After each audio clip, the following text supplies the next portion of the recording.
Hello મિત્રો, આજના ખાસ વિડીયોમાં ક્લાસરૂમ સંચારના સિદ્ધાંતો શિક્ષક માટેના સિદ્ધાંતો વિશે ચર્ચા કરીશું. અહીં દર્શાવેલ સંપૂર્ણ પીડીએફ તેમજ જનરલ પેપર 1 અને પેપર 2 કોમર્સ માટેની પ્રી મોક ટેસ્ટ યુનિટ મુજબ મેળવવા માટે એપ્લિકેશન અને ટેલિગ્રામ ચેનલની લિંક ડિસ્ક્રિપ્શનમાં આપેલી છે.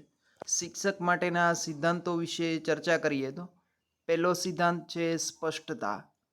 શિક્ષક દ્વારા જે સંદેશ આપવામાં આવે તે સ્પષ્ટ અને સમજી શકાય તેવો હોવો જોઈએ. આ માટે ઉદાહરણનો ઉપયોગ કરવો જોઈએ જેથી સરળતાથી સમજી શકાય. ત્યાર પછી ઉત્સાહ અને સક્રિયતા.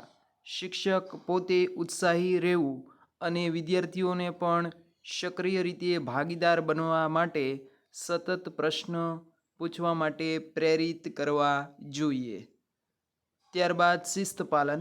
ક્લાસરૂમ શિક્ષણ દરમિયાન શિસ્ત અને હળવા નિયમો પણ રાખવા જોઈએ જેથી શિક્ષણ કાર્ય અથવા માહિતી સંચાર શક્ય બને.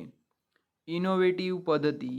પરંપરાગત સાધનોને બદલે ઇન્ટરનેટ જેવા ડિજિટલ માધ્યમોનો પણ ઉપયોગ કરવો જોઈએ જેથી માહિતી રસપ્રદ અને સરળ બનાવી શકાય. ત્યારબાદ સહયોગ.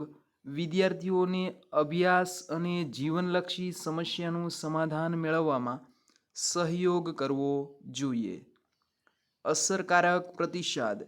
એક વિષય કે પાઠ પૂરો થયા પછી લેખિત અથવા મૌખિક ટેસ્ટનું આયોજન કરીને વિદ્યાર્થીઓ કેટલું સમજ્યા, કેટલું શીખ્યા તે માટે પ્રશ્નોત્તરી કરવી જોઈએ જેથી પ્રતિસાદ મળી શકે અને સુધારાલક્ષી પગલાં હાથ ધરી શકાય.